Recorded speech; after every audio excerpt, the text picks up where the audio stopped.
Oi pessoal, meu nome é Vinícius, eu faço quadrinho para os outros e agora estou tentando fazer um quadrinho meu, do zero. Isso quer dizer que pela primeira vez eu estou fazendo um roteiro que eu coloquei para mim mesmo, que esse roteiro eu vou levar a cabo, né, depois de várias tentativas, de vários projetos deixados pelo caminho. Mas então, eu sempre gostei de desenhar e sempre gostei de quadrinho, né? A minha mídia preferida sempre foi quadrinho. Eu nunca fui um desenhista de ilustração. Eu sempre fui um desenhista que eu gostava de desenhar e com imagens a serviço de um formato bem específico de narrativa, que é a narrativa de quadrinhos. Nem ilustração de livro me despertava atenção. Eu sempre gostei muito de quadrinho. E o que acontece? Quer dizer que, apesar de gostar de quadrinho, eu nunca levei a cabo, né, um quadrinho assim, eu sempre largava pelo meio do caminho. Mas nesse processo eu acabei exercitando a narrativa, que é alguma coisa que eu mais ou menos me garanto.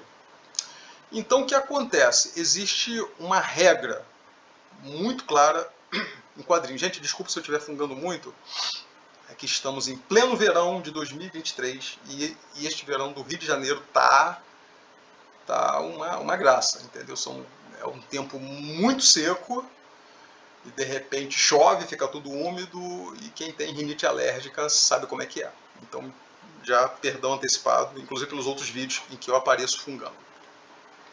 Voltando.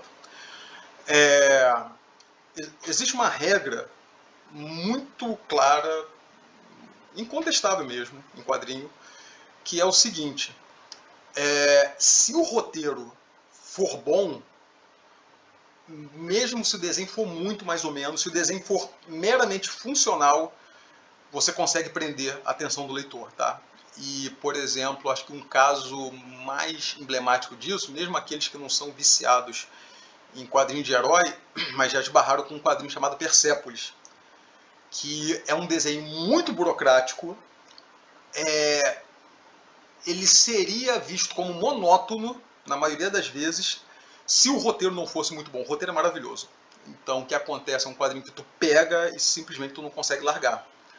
Porque visualmente ele é muito burocrático, ele fica no limite da funcionalidade, não tem nada de excepcional, mas o roteiro é excepcional. Então, com isso, você consegue prender a atenção do leitor. O oposto não é verdade. Você pode ter o quadrinho mais maravilhoso visualmente, mais estupendo.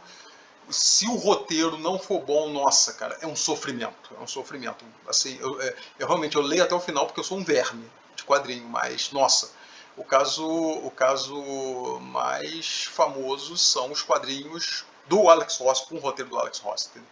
São muito ruins, entendeu? Existe Marvels dele, e existe o Reino do Amanhã. Esses dois quadrinhos não foram o roteiro dele. São maravilhosos. Quando ele pega para fazer o roteiro sozinho, meu Deus, é um sonífero.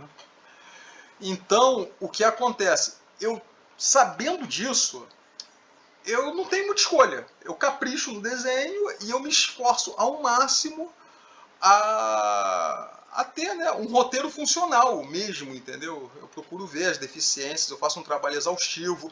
O objetivo desse canal é eu pensar em voz alta. Quando a gente pensa em voz alta, nós temos umas sacadas, né? Se a gente tivesse só calado pensando assim, entendeu? Então ajuda a pensar em voz alta, ajuda a falar com outros. Aqui eu estou falando com vocês. Fiquem à vontade de falar nos comentários, né?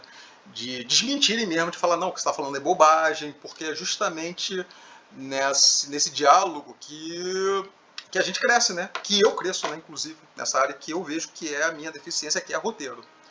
E o que acontece? Sabendo disso, que o meu roteiro vai ficar no limite do funcional, eu uso algumas trapacinhas, né?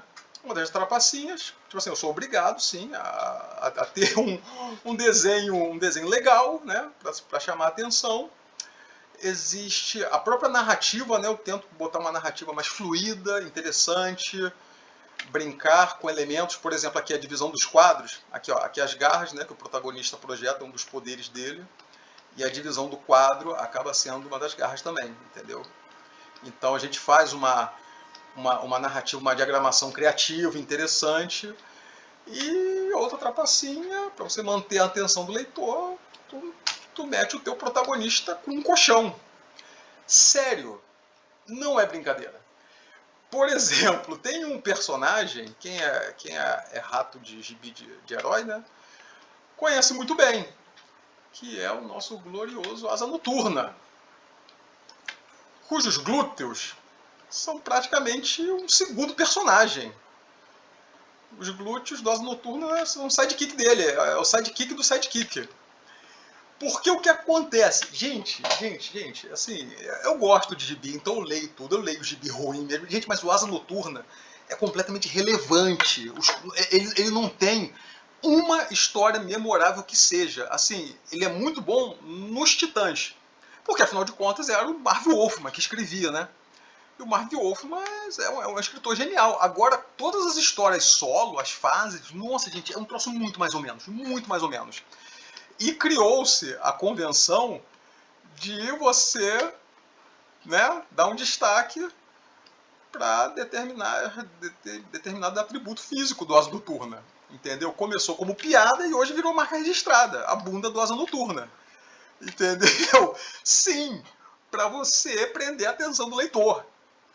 Entendeu? Cara, o Asa Noturna é muito relevante. Pra vocês terem uma ideia, a única fase realmente interessante dele, minimamente interessante, é uma em que ele nem tá como Asa Noturna, ele tá como Grayson, né? O agente de uma organização chamada Espiral. Esse é legalzinho, mas não tem nenhuma fase, nada que o pessoal fala, não, tem aquela fase, se lembra aquela história, não tem, é irrelevante. A única coisa mais relevante da carreira do Asa Noturna em título solo é a sua bunda, entendeu? Então, é um recurso que o pessoal usa mesmo, entendeu? É aquela história, eu consigo imaginar o editor do gibi do Asa Noturna, né? O editor é aquele que supervisiona, tá, tudo, né?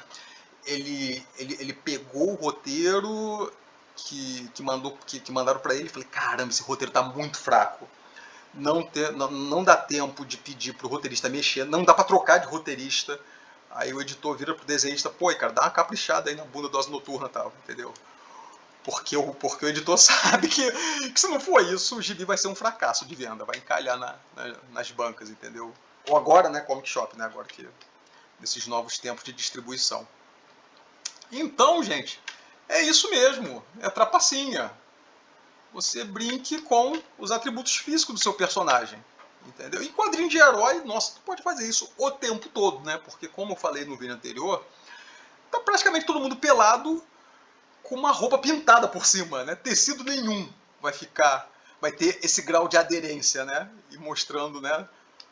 Todo trincado, né, dos músculos, né? Então, sim, eu vou apelar, eu vou meter toda vez que meu protagonista aparecer, entendeu? Pelo menos de 3 em 3 páginas vou dar o destaque pro colchão dele. E vai ser isso, gente, porque, desculpa, entendeu? Eu tô aqui nesse processo, tô aqui compartilhando com vocês, eu espero o retorno de vocês, mas eu sei que meu roteiro vai ficar assim, no limite do funcional.